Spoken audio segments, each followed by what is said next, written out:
هذا الفيديو إلى الشعب العراقي بالعربي. هسه أنا بكولومبيا، والناس دائما من تشوفني وتفرح وتقول لي أنت من وين وجاي تسوي هناك، وأقول لهم من العراق ويفرحون هواية ويسألون أسئلة شلون العراق وشلون الحياة وشلون الناس.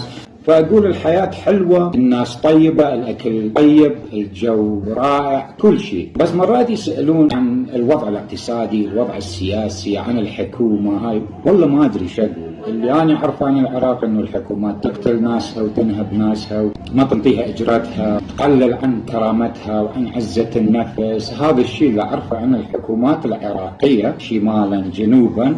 بس ما أدري شو أقول. أنتوا شو تقولون؟ يسألوني إذا صدام كان أحسن ولا الوضع الحالي أحسن، يعني مقارنة الوضع الحالي صدام. بس هاي المقارنة يعني الوضع تعيس، ومرات فشي مضحك تقارن الوضع الحالي مع وضع صدام، يطلع وضع صدام أحسن من الوضع الحالي. هاي كوميدية البوليتيكال ثياتر. فما أدري أنتوا شو تقولون؟ كيف العراق؟ كيف الناس؟ كيف الكرامة؟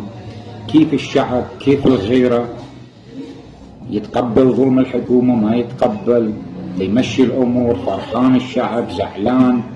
عنده ما عنده؟ ينام مرتاح؟ انتوا قولوا لي.